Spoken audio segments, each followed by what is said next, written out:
بسم الله الرحمن الرحيم. ألف لام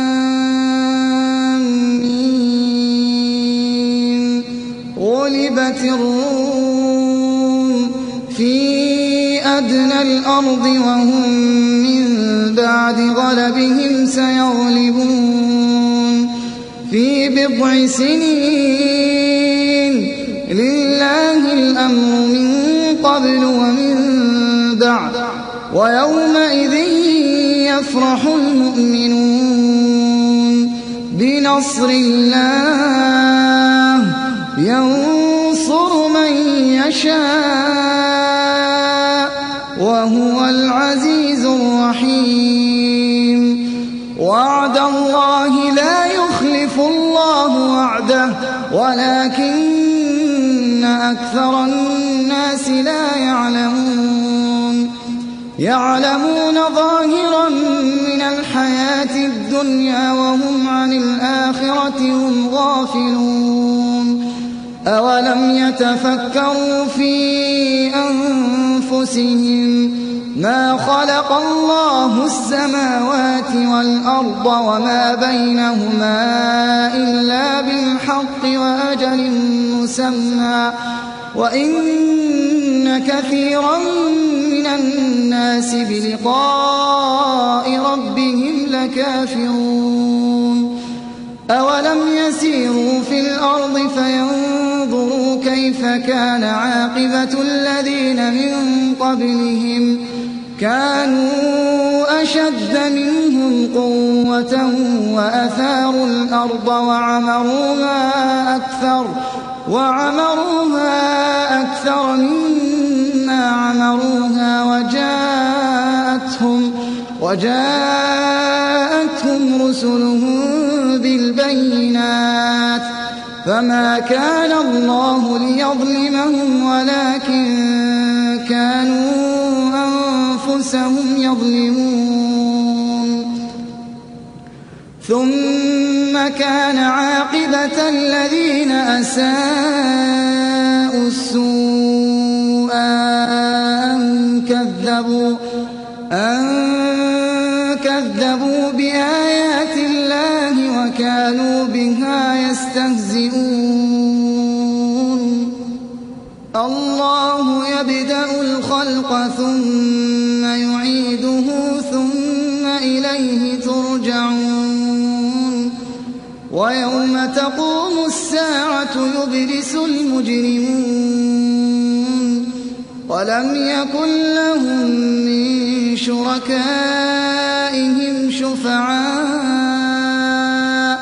شفعاء وكانوا بشركائهم كافرين. ويوم تقوم الساعة يومئذ يتفرقون. فأما الذين آمنوا وعملوا الصالحات فهم في روضة يحبرون. وأما الذين كفروا وكذبوا بآياتنا ولقاء الآخرة فأولئك في العذاب محضرون. فسبحان الله حين تمسون وحين تصبحون وله الحمد في السماوات والأرض وعشيا وحين تظهرون. يخرج الحي من الميت ويخرج الميت من الحي ويحيي الأرض بعد موتها وكذلك تخرجون. ومن آياته أن خلقكم من تراب ثم إذا أنتم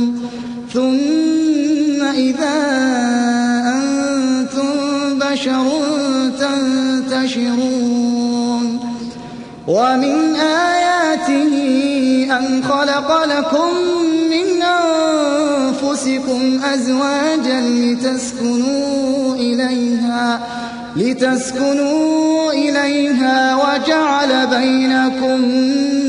مودة ورحمة إن في ذلك لآيات لقوم يتفكرون ومن آياته خلق السماوات والأرض واختلاف ألسنتكم وألوانكم إن في ذلك لآيات للعالمين ومن آياته منامكم بالليل والنهار وابتغاؤكم من فضله إن في ذلك لآيات لقوم يسمعون ومن آياته يريكم البرق خوفا وطمعا وينزل من السماء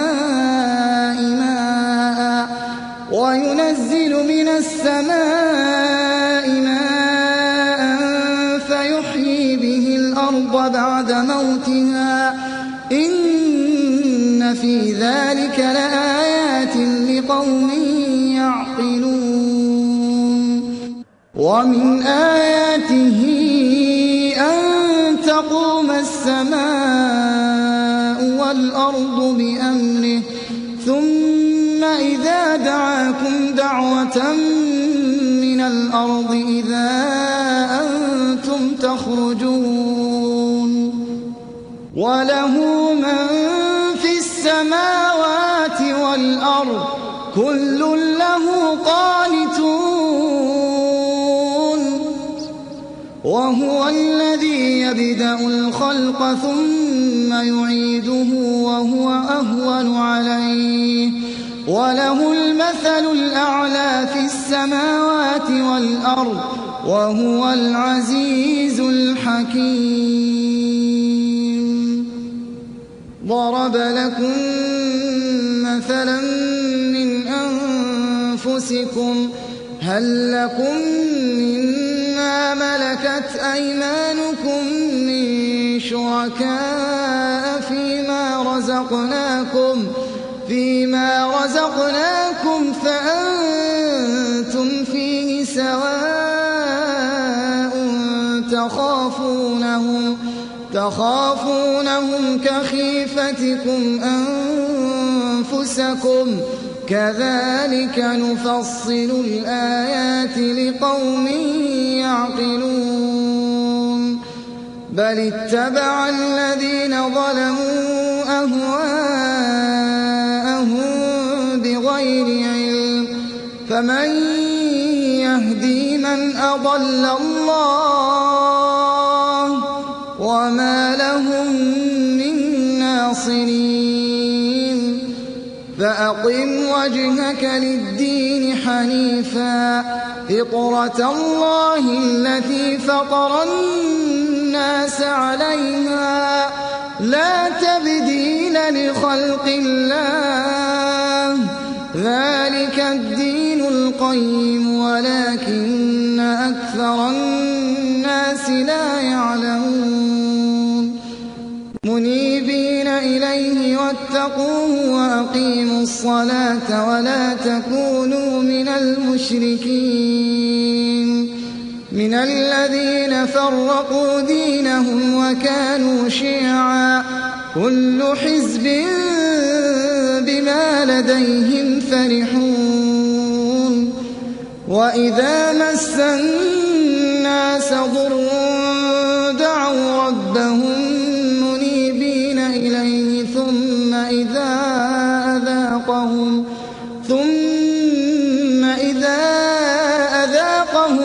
منه رحمة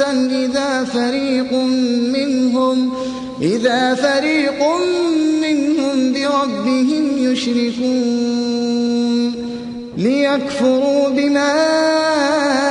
آتيناهم فتمتعوا فسوف تعلمون أم أنزلنا عليهم سلطانا فهو يتكلم بما كانوا به يشركون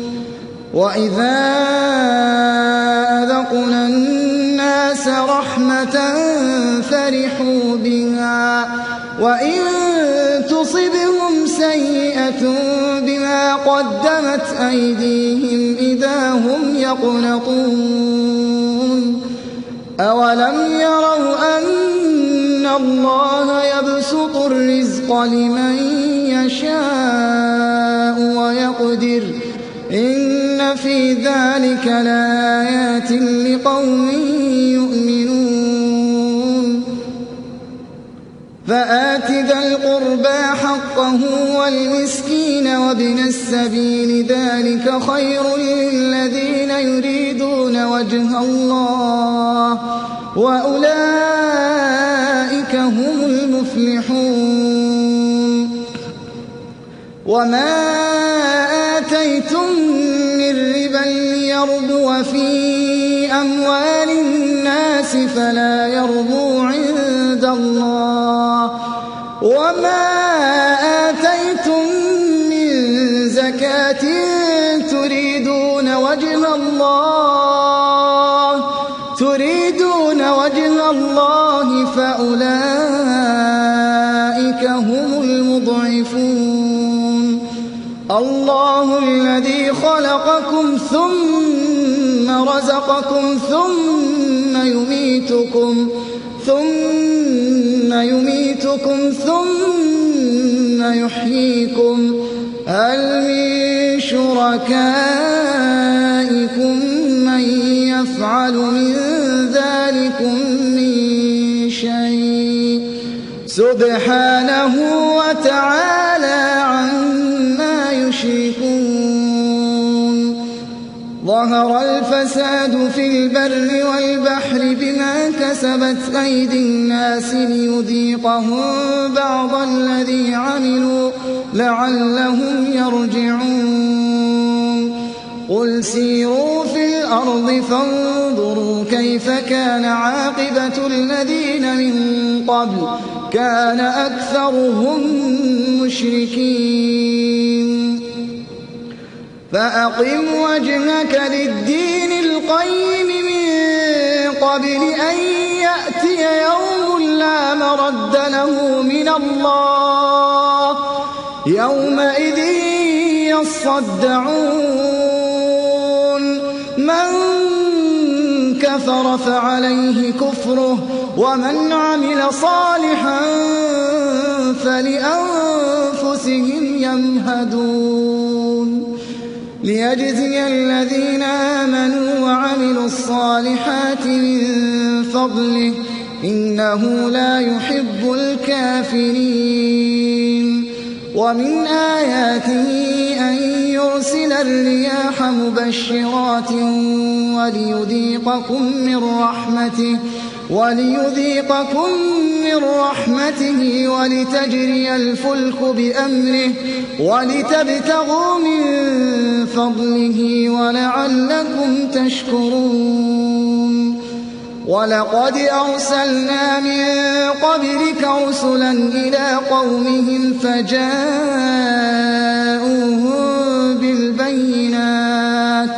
فجاءوهم بالبينات فانتقمنا من الذين أجرموا وكان حقا علينا نصر المؤمنين الله الذي يرسل الرياح فتثير سحابا فيبسطه في السماء كيف يشاء ويجعله كسفا فترى الودق يخرج من خلاله فإذا أصاب به من يشاء من عباده إذا هم يستبشرون وإن كانوا من قبل أن ينزل عليهم من قبله لمبلسين فانظر إلى آثار رحمة الله كيف يحيي الأرض بعد موتها إن ذلك لمحيي الموتى وهو على كل شيء قدير ولئن أرسلنا ريحا فرأوه مصفرا لظلوا من بعده يكفرون فإنك لا تسمع الموتى ولا تسمع الصم الدعاء إذا ولوا مدبرين وما أنت بهاد العمي عن ضلالتهم إن تسمع إلا من يؤمن بآياتنا فهم مسلمون الله الذي خلقكم من ضعف ثم جعل من بعد ضعف قوة ثم جعل من بعد قوة ضعفا وشيبة يخلق ما يشاء وهو العليم القدير ويوم تقوم الساعة يقسم المجرمون ما لبثوا غير ساعة كذلك كانوا يؤفكون وقال الذين أوتوا العلم والإيمان لقد لبثتم في كتاب الله إلى يوم البعث فهذا يوم البعث ولكنكم كنتم لا تعلمون فيومئذ لا ينفع الذين ظلموا معذرتهم ولا هم يستعتبون ولقد ضربنا للناس في هذا القرآن من كل مثل ولئن جئتهم بآية ليقولن الذين كفروا إن أنتم إلا مبطلون كذلك يطبع الله على قلوب الذين لا يعلمون فاصبر إن وعد الله حق ولا يستخفنك الذين لا يؤمنون